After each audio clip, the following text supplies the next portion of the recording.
I assume all of you have your cards. You're all excited, I can tell.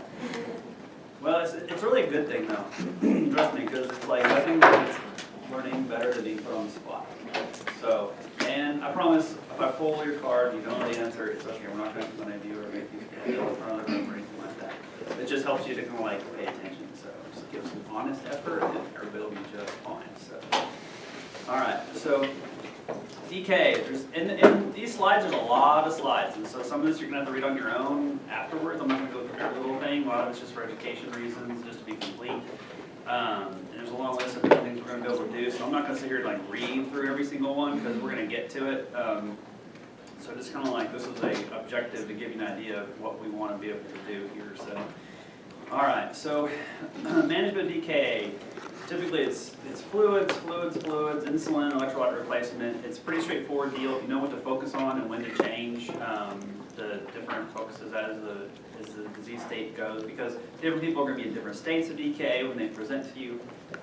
And so knowing where they're at and how to manage it, that's why we're going to have like a case at the end that manages the whole thing to give you an idea. So why DKA? So the description, insulin deficiency and excess of counter-regulatory hormones can result in basically dehydration. Who didn't take a card? Everybody has one? I was like, we got extras. I just counted the people. I just asked you that, because I saw you didn't have one. Don't get mad at me. Okay, good. You know what? And what's funny is like I've had classes where I go, okay, who's got aces, spades, or whatever, and they'll be like, no. Like, okay, well, we're just gonna have to have these cards in one at a time in the class, and then all of a sudden, oh wait, I found my card. No, there it is. So these are the ones that It's the diamonds, right here. Okay, so all right. And so you get insulin deficiency. Typically, kind of starts all this off, and then you get the dehydration because mostly the osmotic effect of the hyperglycemic state. And if this goes on long enough, you'll get a metabolic acidosis, and then the body will try to form ketones to try and compensate for it. And then it'll kind of have a feed-forward effect as the hyperglycemia continues. And as the shifts continue to get worse, you get electrolyte disturbances. So most common is going to be medication non-compliance. People just stop taking their insulin.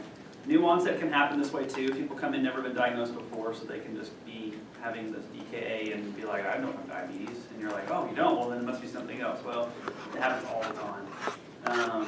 And it basically starts, so underlying medical issues, insulin resistance. So there's some kind of stress on the body that triggers it. So there's an infection, there's an MI, there's a GI bleed, some kind of other event. So something that keeps them from either secreting insulin or becoming sensitive to it because of other stress hormones.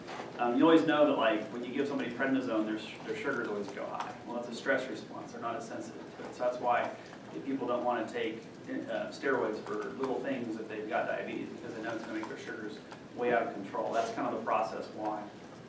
Pregnancy also has an effect on it because pregnancy affects everything basically.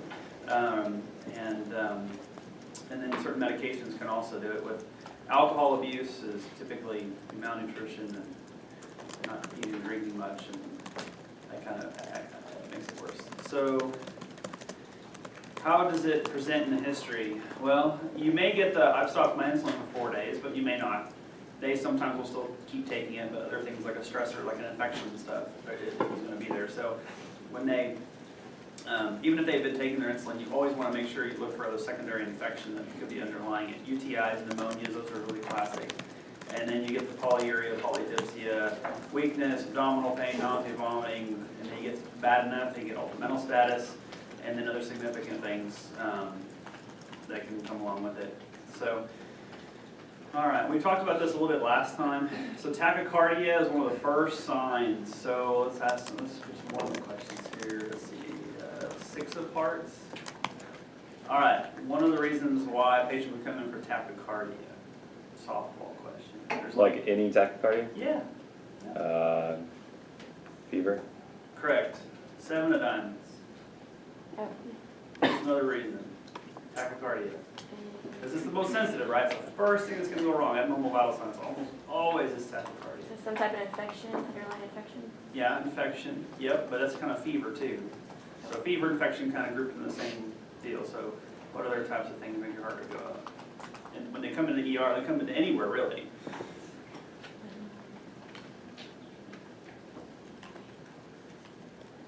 Some type of, so an MI? I don't know. Well, yeah, like pain, anxiety, those sorts of things can do it too. How about Queen of Hearts? Stress. Stress response, definitely. There's one other big one here. Why does the heart rate go up typically? King of Diamonds. Dehydration? Correct, yeah, so those are like the main ones right there. So your heart responds to a stressor, to anxiety, to pain, to dehydration. Those are like kind of the easy first step ones that go up. There are other ones too, like more complex, like a PE, but that's like stress, right? So anyway, let's just be thinking that. When you see tachycardic patients, they're not normal. And tachycardia is also relative. You can't just count on, oh, it's less than 100. I had a guy the other day that had a heart rate of 87, and he had a big PE, and he was a young, healthy guy, but his heart rate normally in the 50s. So he was tachycardic for him, so it's always relative, so keep that in mind. So for DKA, they're hypotensive. Now, the question is why, have you guys read on all this kind of stuff, or am I like the first person to give you guys any of this DK? I'm the first person? We No, had you a guys case have read on study kind of that went over it a little bit, but not like the details. Okay. I just don't know what's fair to ask you guys questions of. So I have a volunteer question. But why is everybody like basically dehydrated with DKA? Like what's the deal? Why does it happen? Because your blood glucose is so high that you're, you get the polyuria where you're peeing everything out. Yeah, you're right. What's the process? Because I think for me it's like when I was in middle school, the things I remembered were things I understood, not memorized, right? So like you want to understand like the process because other processes will play a part in that too. So you're right, the high sugar. So how does the high sugar make high? Your blood gets sludgy, so water wants to come into your blood. Yeah, it's all an osmotic shift, right? So you have such high sugar in the blood that it overpowers the kidney's ability to keep the sugar back, and so then it can't reabsorb. It spills into the urine side of the kidney, and so then it's pulled all the fluid out, and then that way you can't keep up with it, right? So that's the process you need to kind of realize. And so if you understand that, a lot of this stuff kind of falls. You get the tachypnea. And then you get the, Kussmaul respirations, or can be seen, but they're more of a less common effect.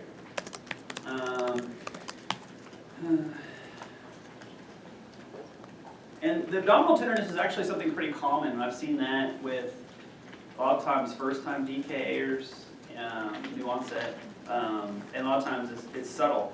A lot of people check in saying, I have abdominal pain. No one says anything about the fact that they're dehydrated, they're throwing up, their sugars are 900. It's just like, oh, I've got abdominal pain. You're like, okay, you're focused also on abdominal pain. And people will get lab work done and CTs and some of that stuff, and they may ignore the sugar. They're diabetic, whatever, but you gotta think, well, DK can sneak by with you if you're not having like a kind of broader picture when you look at it.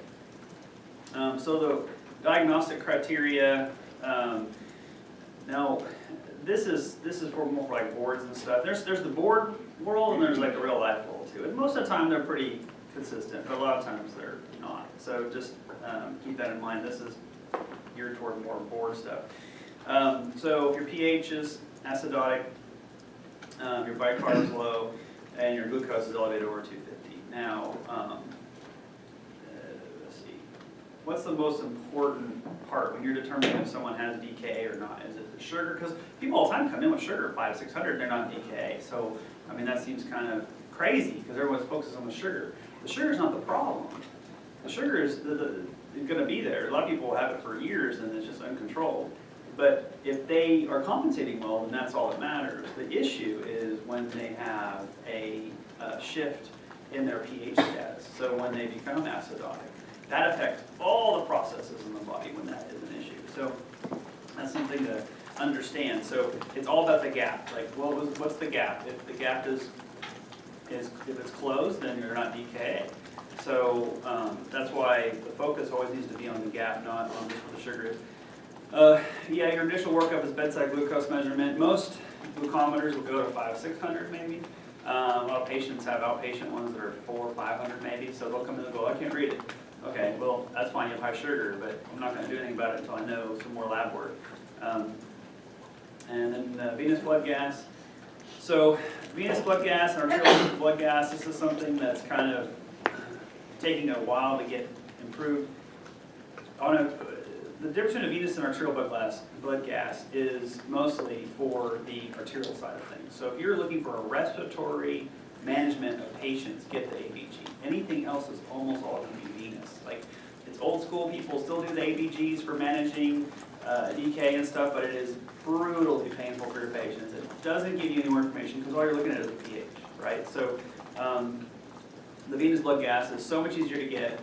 It's less painful, it causes less complications for the patient, so really don't do venous blood gases unless you really need the respiratory side of management for the patients, like that's on a vent or a BiPAP or something like that. So anyway, that's kind of just a tidbit. Ketones in the urine, and you get serum electrolytes, glucose, UN, creatinine, because all these are going to be shifted, and we'll talk about that more. And then the precipitating cause. I can't tell you how much this gets overlooked.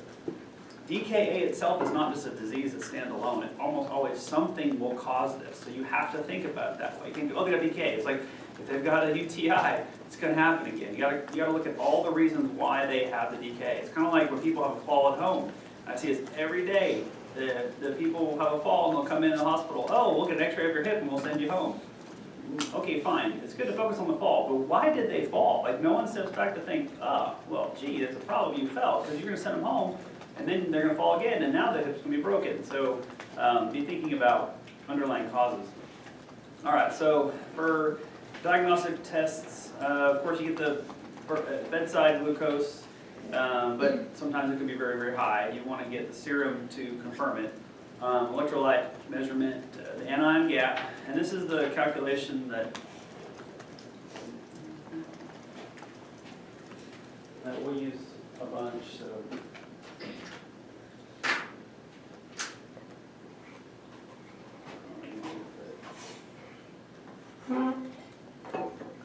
So why, I guess we want to try to think about like why, now a lot of these you don't have to memorize for once you're out because a lot of the labs will like calculate it for you. It's pretty nice. And different labs have different measurements.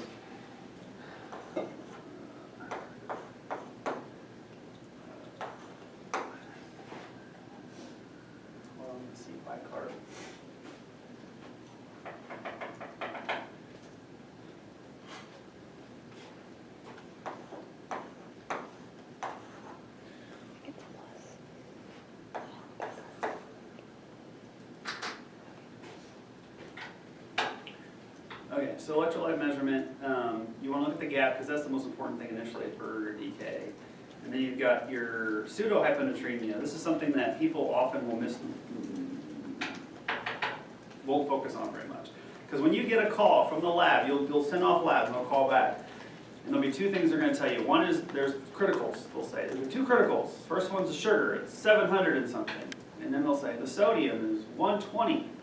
And so people tend to get really excited about both. Now, luckily for DKA, fixing the sodium is easy because of two reasons. One, you bring the sugar down, the sodium will correct because there is it's called pseudohyponatremia. It means that it's truly not that low. It's actually a shift effect, like a lab factor that basically artificially lowers it. So every 1.6 that the sodium is over 100, every 1.6 for every 100 the glucose is over 100, it says here, it will shift that sodium some. So knowing that will help you because otherwise you'll think everyone has super low sodium. But then the second part is we treat it oftentimes with normal saline so that sodium will get replenished. So either way you'll get it corrected. Just understand though that on the flip side of this is as you're replacing it downstream, you have to be careful not to overshoot the sodium because if your sugar stays high, and your sodium comes up to normal ranges without being corrected, you're really pushing the limits on the high range, so you'll have to switch to half normal saline before you stop giving the insulin. And then there's potassium. So potassium is almost always going to be low, and let's see.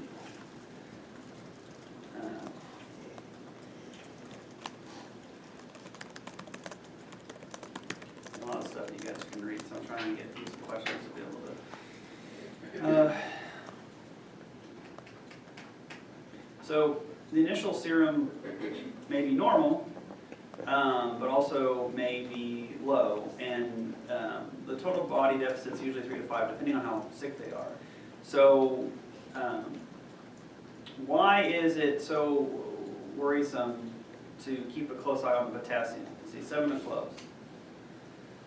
Why is it so important to watch the potassium? 7 is low. You have 7 o'clock? Is that one at the top on the there? Nope, that's 9 o'clock. Do we have 7 o'clock? No? Okay, we'll put that off to the side. All right, 9 of hearts. You want to be careful for the heart. Correct, yeah. All the arrhythmia type issues with potassium. So, and you know, potassium's in the cell. And so what people need to understand is that you're going to get this shift and this deficit initially. So, and I'm not a very good artist, but so for instance, let's say this is your cell, and this is your blood vessel, right? So you've got these potassiums that are in here, and then you've got the potassiums out here. And so you're going to have a lot more, typically, you get, well, they're going to want to try to shift when the potassium will follow the water, right? So this is the kidney, and then out of the kidney, right? So the potassium will shift, you'll pee some of that out, and then it'll drop it here. So the knees will want to shift out to compensate, to keep it in the blood, to keep the heart happy, right? So when we measure is in the blood. We're measuring this in our little lab. So the body will do what it can to compensate, to keep up, to keep the blood balanced for the heart. But in reality, this starts to drop quite a bit. You get to where then you have a low intracellular volume and a detriment. So that's why it's really important to understand that, because the minute you give insulin, insulin is one of those things that will shift the potassium back into the cell. And it will overcome osmotic shift that was initially pulling the potassium out. So if you give potassium too soon, you will kill someone when you are dealing with decay. And that's one of the things that's like super, super important is, and a lot of people have a problem with this. It's like, oh, sugar's 800 and potassium is 3.4. What do you want to do? Oh, insulin. Okay, good. You just killed the patient. Congratulations. And because the decay's been going on for days, maybe longer. And so a little while longer is not going to cause any problems because we're starting them on the fluids. The fluids will dilute it and cause it to come down, the sugar come down because they're dehydrated also. And the potassium, though, needs to be replaced if it's low, because otherwise you're going to give insulin, it's going to shift it right back into the cell. And that's going to cause those heart arrhythmia issues. So the other part too, bicarb is usually low, and that has to do with just the same sort of deal. It's all the same process of that dehydration shift.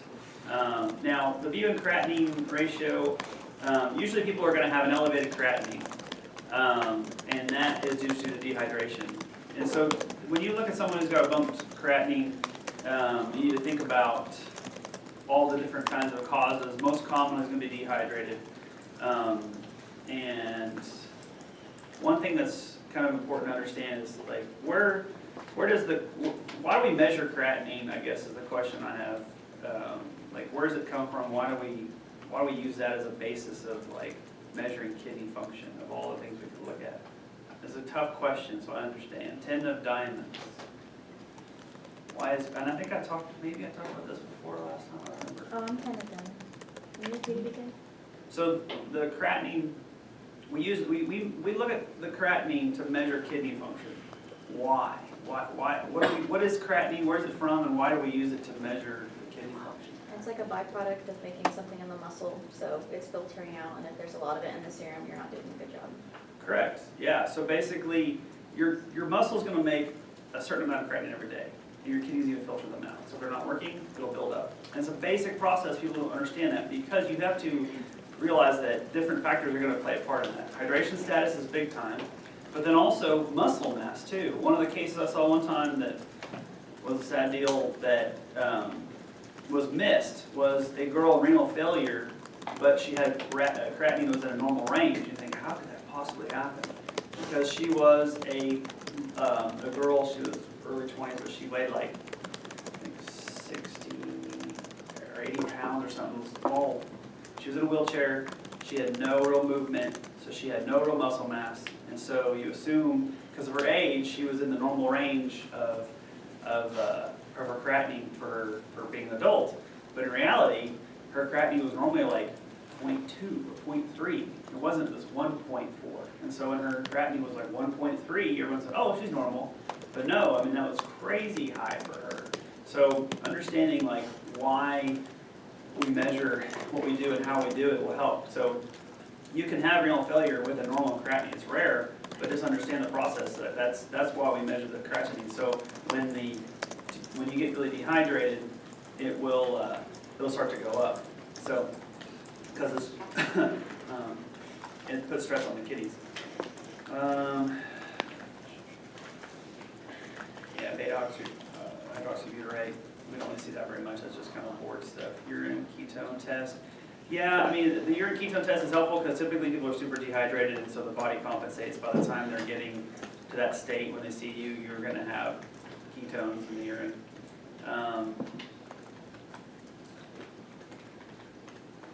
All right, so urinalysis, you're going to see the ketonuria, glucose in the urine, and the venous blood gas. That's the part that we talked earlier, and you want to get the pH. It correlates well with our arterial pH. Serum osmolality. A lot of this stuff is calculated for you. So the serum can tell you what the concentration is, but the gap is even more important from that standpoint, to knowing if they're actually in decay or not, because a lot of people can be dehydrated with an elevated osmolarity. CBC. So leukocytosis may be present without infection. That's true because it's a stress response. So white blood cells, and I see this a lot with students. They'll come, they'll say, okay, this guy's sick for whatever reason. What do you want to do? They'll say, I want to get a CBC. Okay. What do you want in CBC? Oh, to see if they have an infection. And that's just not true. And so many people have problems with, or people have bumped white blood cells when they don't have an infection at all. They did a study in a bunch of marathon runners in New York, and they were running perfectly healthy. They did their laps before, all of them, normal white counts, all that stuff, and then they ran the race. And their white counts went skyrocketed high. Some even had 40,000 white blood cell count. So a stress response can do quite a bit to bumping white counts. So don't always put your weight in that. Now, does it correlate? Typically, yeah. If you have big pneumonia, your white count will go up as a typical response. But don't hang your hat on elevated white blood cell count, because I see it every day when people are throwing up from a kidney stone that happened an hour and a half ago, and they don't have any other infection. Just something just randomly happened. So vomiting, other things can trigger that white count to be high. So you get it, but just keep that in mind. If you don't have a source of an infection, you can't say, oh, well, their white count is 20, so they must have an infection somewhere. It just doesn't happen that way. They used to think that, but no, not anymore. Other tests, amylase, lipase, yes, you can get a pancreatitis that also presents at the same time. Amylase is really not used very much anymore. I rarely order one myself. Most of lipase is much more specific, so that's kind of that, but the boards may still have it on there. Calcium, magnesium, phosphate also can be decreased because of that shift. And then you also look at some of those other things like, what else could be going on? CT or chest x-ray. So you want to do your kind of broad workup. And if your potassium is really off, then you want to double check your EKG. And for your EKG, for your potassium, what kinds of changes are you typically going to see for diamond? What changes are you going to see because of what? What's potassium out of range? Like on the EKG, what will it look like? Oh, peak T waves. Yeah, so that's kind of that. In low potassium, you know, I think you'll see some arrhythmias and stuff maybe, but, you know, it's just, the peak T waves are really what you see, it's what multiple questions are going to be. And then, if your potassium's very, very low, and you correct it, and you wait a little while, and then recheck it, and it hasn't changed a bit, what other lab do you need to check? 3 of clubs.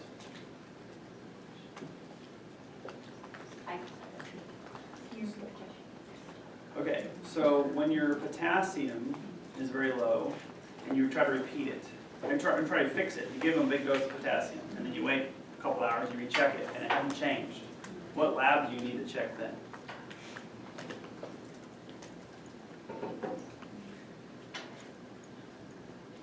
So the answer is magnesium.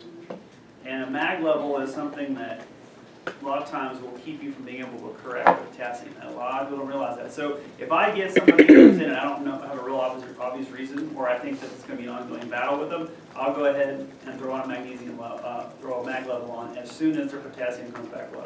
Because you want to make sure that you don't get behind waiting another 3 or 4 hours to then do it when it doesn't fix. So just check it, because sometimes I'll check it and they're like, oh, your mag is really low. So now I'll give them mag and then give them potassium, and then, you know, it's just one of those things, management-wise. So DK is just a diabetic ketoacidosis. There's a lot of other reasons that it could be.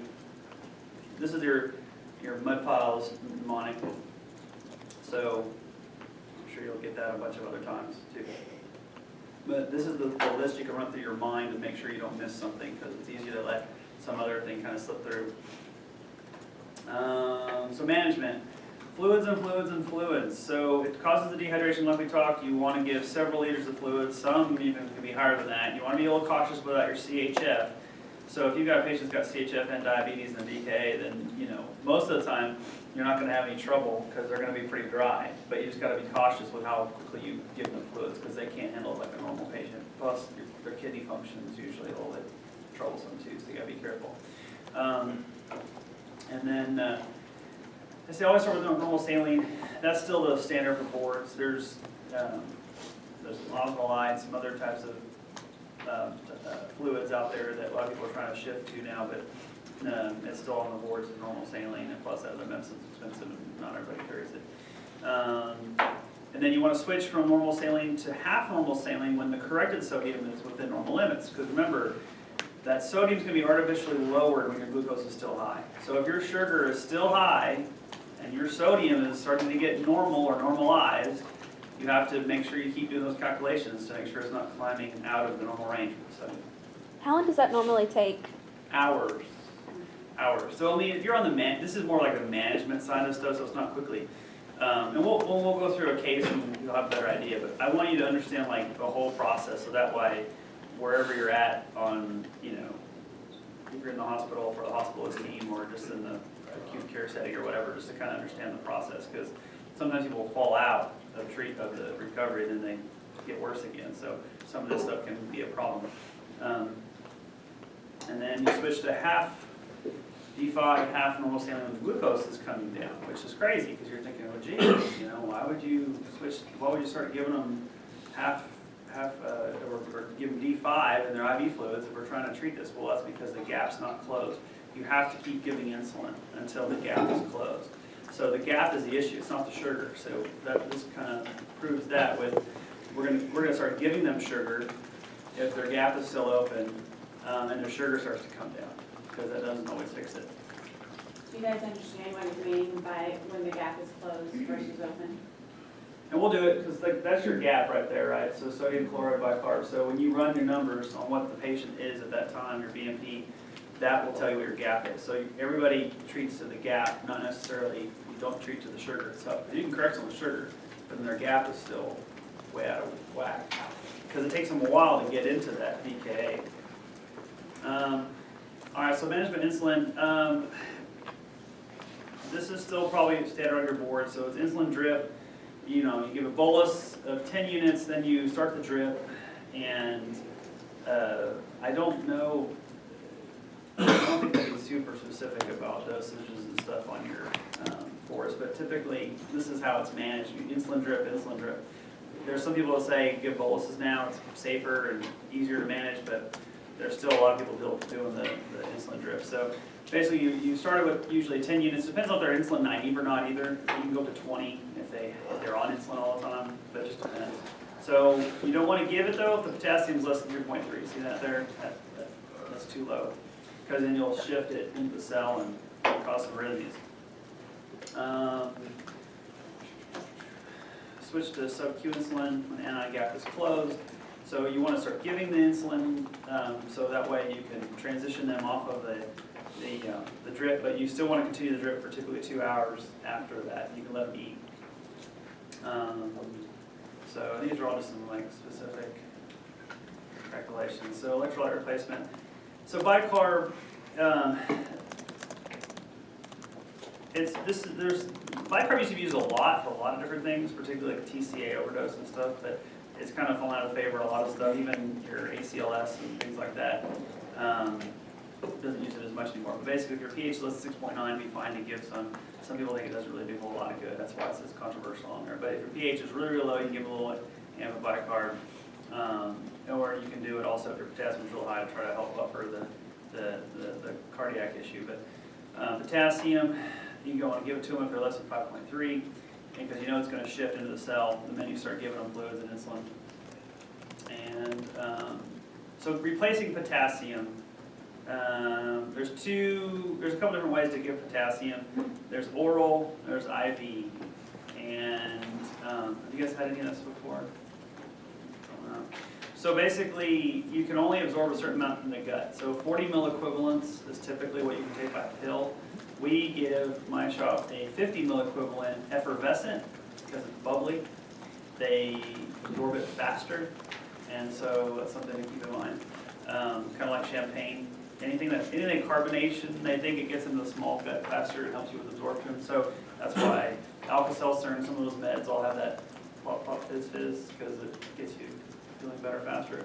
So with the potassium, you can give it orally. The trouble is if they're throwing up, then they can't hold it down. So you got to get them past that first stage of vomiting. And then the other way is IV. IV is really tough to give potassium because it will burn, and you can't give it very fast. You give a very, very low dose. It's like 10 milliequivalents of a peripheral IV, or it's 20 milliequivalents for a central one. But even then, you can't give it very fast. It's very, very slow. So always give orally if you can. Push all the nausea medicine you can, and then try to give it orally, because then you can redose them in 4 hours, and it gives absorption usually pretty well, unless of course they're max low. So that's just something to understand about the potassium. And the phosphate is something rarely ever kind of, given, but you can add it to fluids if they're having a bunch of, if they're pretty significantly sick with muscle cramps and weakness and stuff. Okay, be sure you check every hour, and every 2 to 4 hours repeat the labs and see how your gap's going. Okay, so we'll get to the case. All right, so 24-year-old female with past medical history of diabetes, brought to the ER by her mother with complaints of fatigue, increased thirst, and urination. She ran out of her insulin. Shocker. She also has a runny nose and cough for the past week. Noticed her glucose levels have been running very high and got concerned. So here's her labs. Everyone's heard her vital signs. Blood pressure 101/72, heart rate 113, respiration is 32. She's 36.8, and 100% on room air. So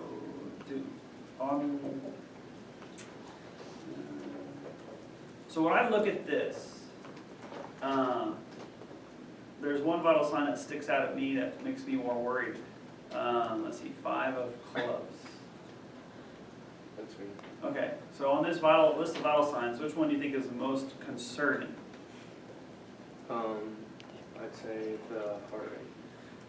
Well, that is abnormal, but for me, it's kind of like goes in stages for the DKA, because like the first thing that's going to go up is heart rate because of dehydration, stress, anxiety, that kind of stuff. So then, one thing that is kind of interesting is in a metabolic acidosis, you're going to try to compensate with respiration. It's going to be the later thing. So if her respiratory rate's up at 32, so So she's been sick for a while. Her body's trying to compensate. She's trying to blow off that CO2. That CO2 is like acid, basically. You look at all your calculations and stuff. It's like, that's how you can kind of think about it. Is, you know, when you do your metabolic versus respiratory acidosis, all that kind of stuff. So she is trying to blow off her CO2 to compensate all that extra acid. So that's why her respiratory rate's high. So when I see somebody coming in who I think is DK and they're breathing quickly, I'm thinking they're trying to compensate. They've been sick for a while. Anyway, but this girl's apparently no distress, awake and alert and oriented. She's a little dry, she's tacky, the lungs sound okay. Slight tenderness to deep palpation.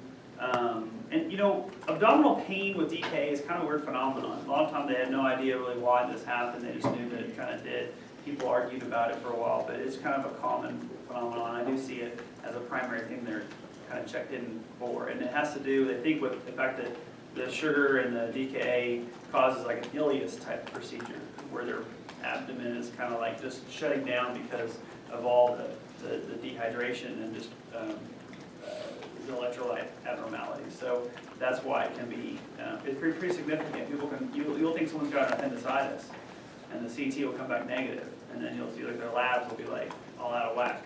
So you can have significant belly pain. And what's amazing is you start giving a bunch of nausea medicine, a bunch of fluids, and the belly pain just goes away completely. So it's really interesting. All right, so what labs do you guys want to order? So 2 of clubs. So this lady walks right through the door. What labs? Glucose. Finger stick glucose is the first one. It's the fastest one to get back. Okay, it's too high to measure. Too high to measure. Too high to measure. Serum. Okay, so you want to get some blood? Okay, and then what? Serum glucose. Serum glucose, Yeah. okay. Now typically we order like a panel of stuff, right? Because your BMP, and realistically in an acute setting like this when someone's sick, you're just going to order a CMP. Because if there's some stress to the liver or some other issue, you want to see what those liver enzymes are too. So, and there is a little bit of a delay in some labs in regards to CB or CMP versus BMP, but it's minimal. So you want to order like a CMP, and then you want to order what other kinds of things you want to know. Basic stuff. Like CBC. CBC, yeah. Because the white count's crazy how you're like, okay, well there could be a big stress here, could be some infectious process. Look at their hemoglobin, make sure they're not anemic. You have like a GI bleed that can trigger this too. So those are also possibilities. Also want to get, let's see, what else? 3 of diamonds. What other tests you want to get? So we got CMP, CBC.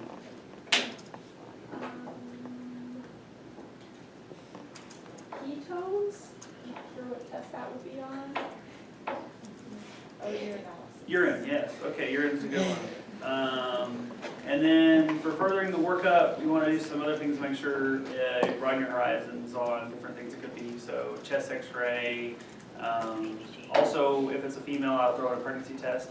Every single time if a patient has a uterus and ovaries, get a pregnancy test. Don't care what they tell you, or, I mean, if they're less than 50, I always get it.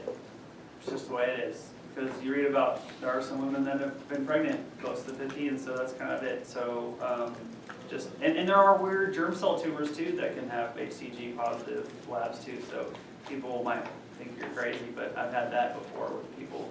One woman in particular had a hysterectomy, and I checked it on her, and she had a very high HCG, and she had this weird germ cell tumor thing that they thought was like some other, they thought it was like a cyst or something, but on her ovary. Anyway, so, okay. So CMP, CBC, UA.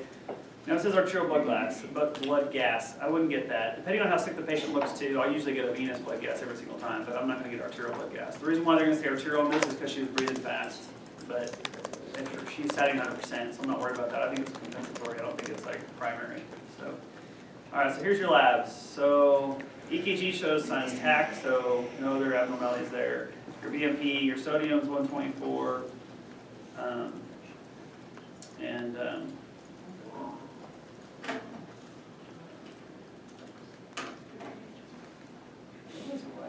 there were notes on this, Tammy. Do you know how I'm supposed to, I guess it's on this one.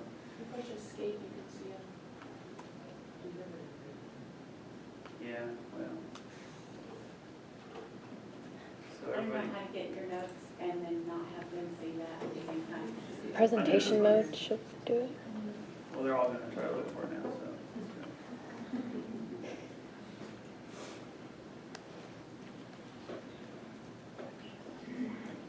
They're used to having the normals on the lab, so, I know. sorry. That's okay.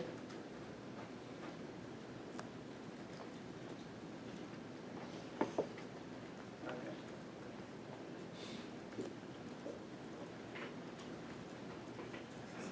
All right, so what's the first thing y'all want to do? So here's your labs.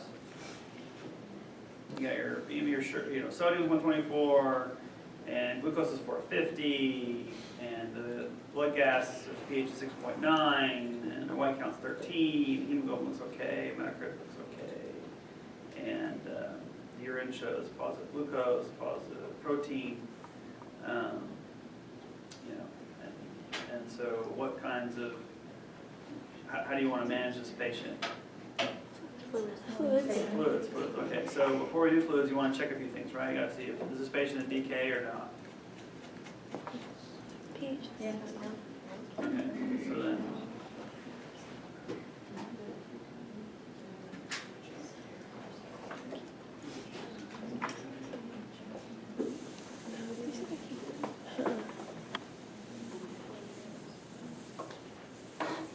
Oh, you doesn't show pH. All right, so what's the sodium? 124. Okay, what's the chloride, or what's chloride? What's the bicarb? That's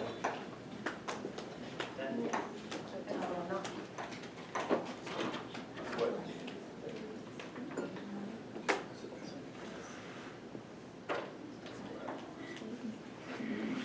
Would you use the bicarb from the ABG or would you use it from your CMP? CMP, Would you correct the sodium first? so it's at 18. All right, so normal gap is typically what, 3 to 11 or 12, something like that? Okay, so then we know they're acidotic, so being acidotic with positive glucose in the urine and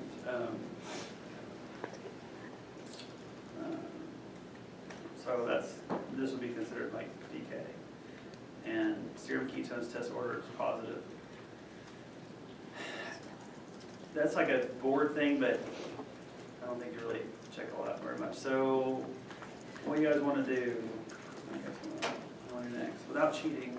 I have a question. Yeah. Would you correct that sodium first before you calculate that? Since the glucose was so high, you wouldn't do that sodium correction factor? No, you don't, because otherwise it messes up that correction. So you do the sodium correction when you want to see, when you're looking at just the sodium itself. So Okay. if you're worried about like over-correcting with fluids, that's when you would start to put the correction into place. So for doing, I guess, doing the correction, what would your sodium be? So if your sugar 1.6 times 450, 3.5. right? So if it's, greater than 100, you want to add 1.6, right? So it's what, 450, so we figure 350. So it's easy to go, okay, and I usually do this in my head, like usually where I kind of average it out, because it's not going to be perfect numbers like this. So basically it's 3.5. So 3.5 times 1.6, and then you add it to the 124. And that's how you get your corrected sodium, and that kind of gives you a better idea of where you're at.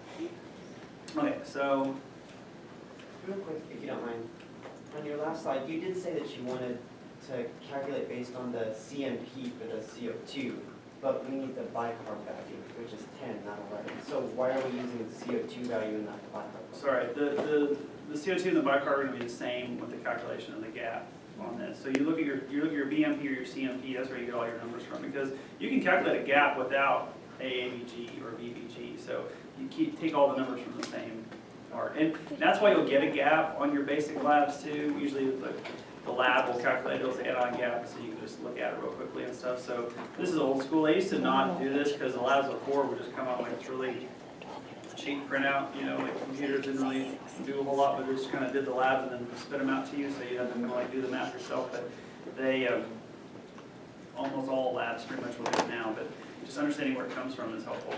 So, yeah, we just gotta use the CO2. So essentially, you're using your CMP to do your whole calculation, because back in the day, it took a while to get your G's back, whereas you would get your BMP real quick.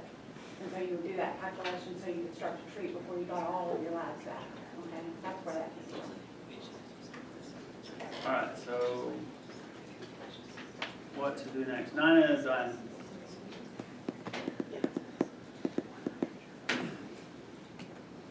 Done.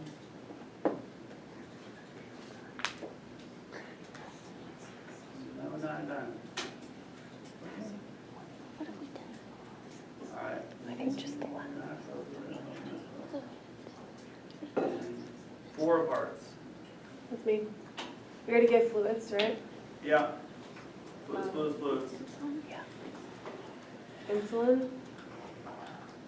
Okay. Yeah, and this is, these numbers aren't the greatest in the world for this, but yeah, so basically insulin, you can give insulin because your potassium is high enough where you can do it. So that's important. So fluids, insulin,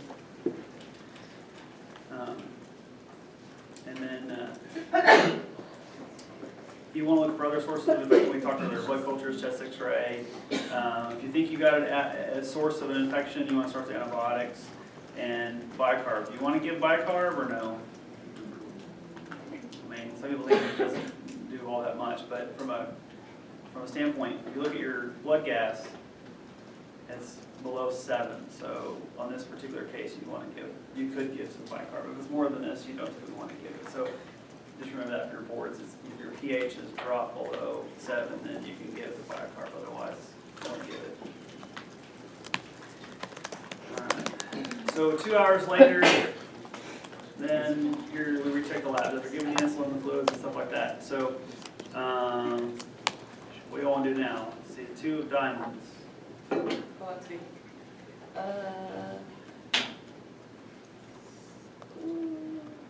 Should we recalculate? Correct. Yeah.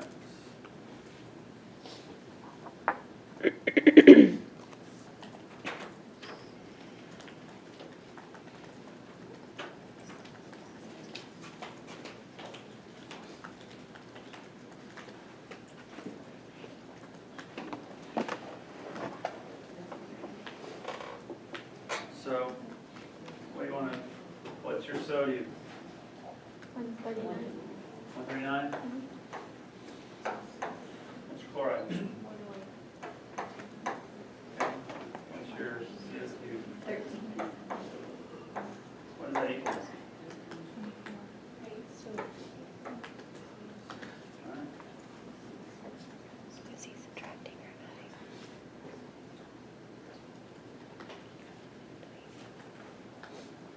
Is that right? I think you should add the bicarbon chloride, right? Yeah. Oh, sorry.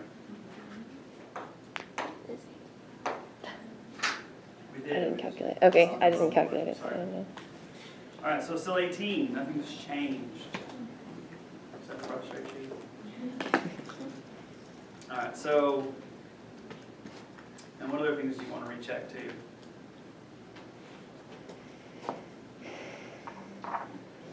Potassium. Magnesium. All right. King of Hearts. Potassium's low, Okay, so how do you want to give potassium? check her magnesium first. Well, you could order mag, but like right now we're going to go ahead and just replace it because we know it's low, right? If it doesn't come up, then the mag it being low, we could replace the mag also. So you wouldn't want to hold anything, just checking to see, because really the magnesium being low is just going to keep her from being able to correct her sodium. So you want to keep throwing potassium at her to see, I'm sorry, correct her potassium. You want to keep throwing potassium just to make sure, to try to get it up. So how do you want to give the potassium? Oral. Okay, yeah, 40 or 50 milliequivalents percent, it depends on where you work. So oral, and then you could also add some to the IV fluids too. A lot of people will do that. just know that it'll slow them down. If they don't have a very good IV, or if it's a small IV and it burns, it'll limit your fluids because you won't be able to push the fluids as fast if it's burning, so. All right, and then we want to check one other thing, let's see, before we, let's see. 8 of clubs. What other calculation do you want to do?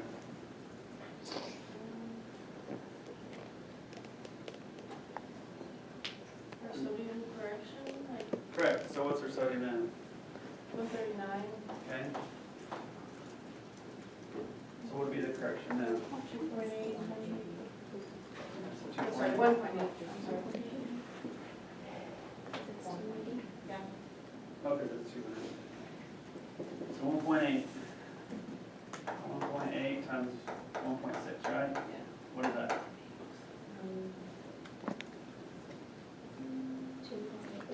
2.88. All right, so 2.8 plus 139. Well, 142.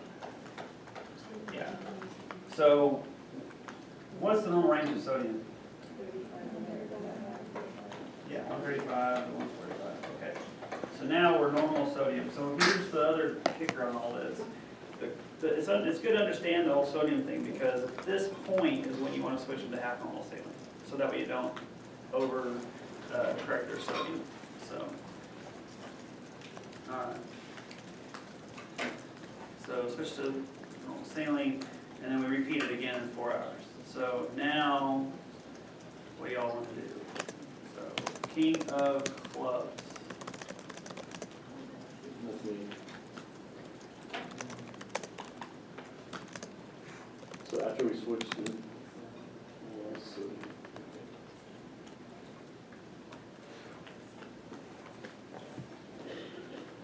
Yeah, so you got your new labs. So your new labs, what do you want to check when you get your labs?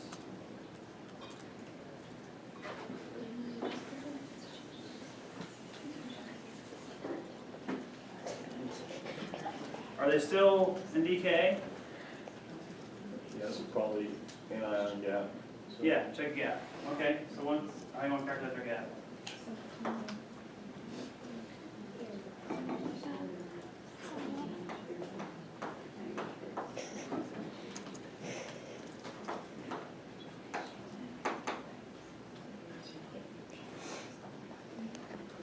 One 110?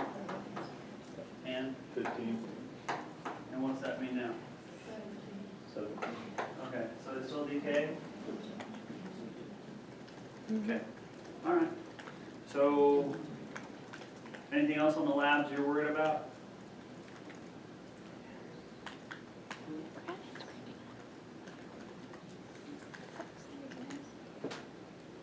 All right.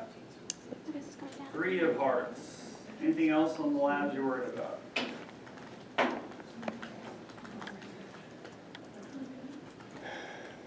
of hearts? No, there should be 3 hearts. Yeah, that's what Okay, all right. Anything else in the labs you're worried about? So we did the gap, they're still in DK, Yes. not closed.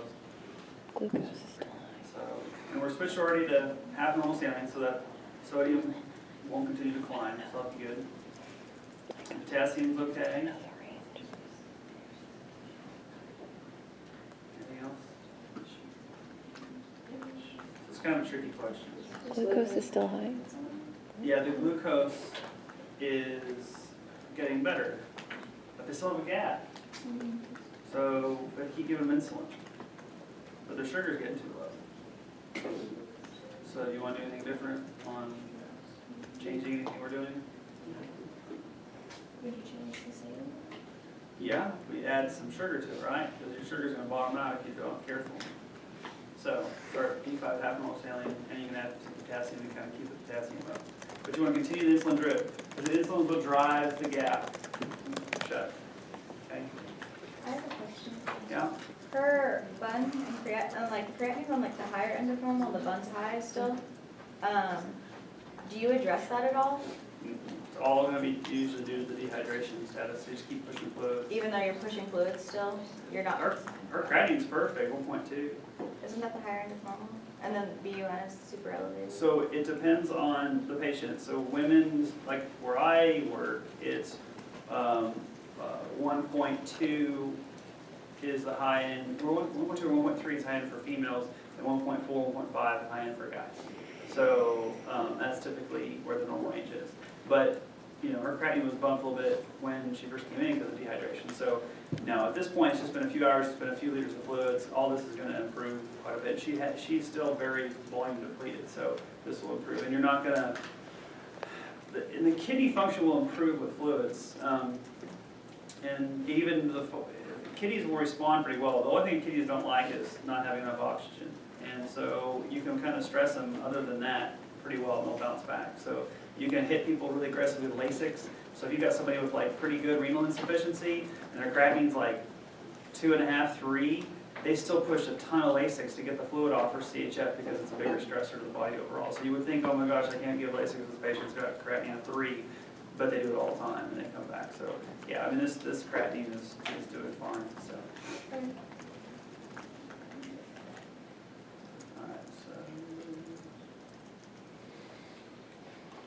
Okay, so continue. All right, so repeat BMP. All right, so 4 of clubs. Calculate Calculate again. All right, so we want to calculate. 40, 10, and 23. So what's that?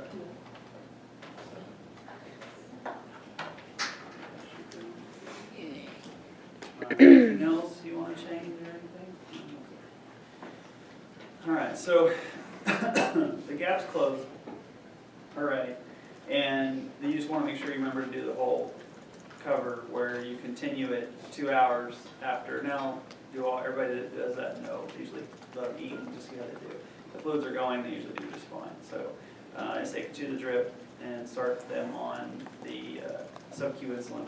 And then there's a calculation you can do depending on how much insulin they were given over that period of time, and so you want to use that to help them. But you know, I would be careful about being super aggressive with that because this person has never had this is the first onset DKA, they're going to be insulin naive. Second part, if they have some other underlying infection, that's going to be a stress response, so they're not going to need as much insulin. So that's just, but this is kind of like the general recommendation. If it's a typical DKA patient who has been taking their meds and it still just didn't work, that's what you kind of get an idea of how to fix it, keep them from hurting, happening the next time. So you start your drip, feed the patient, and then after they remain normal, you can get them out. So DKA is all about the numbers.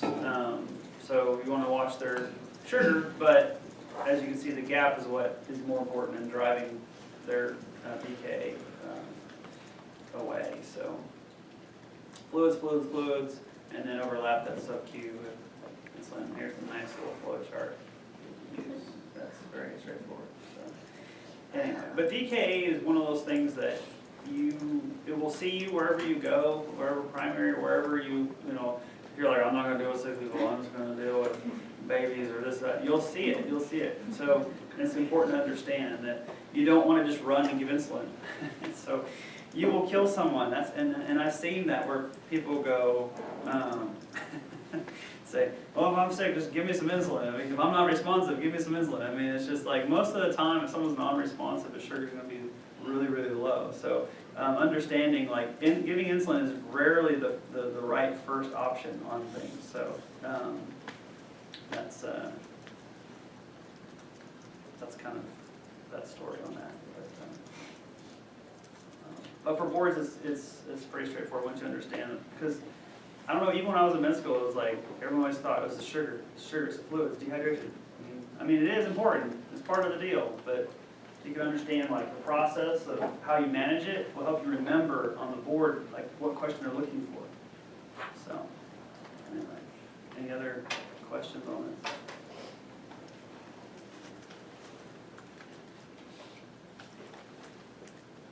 All right, I'm gonna take a quick 5-minute break.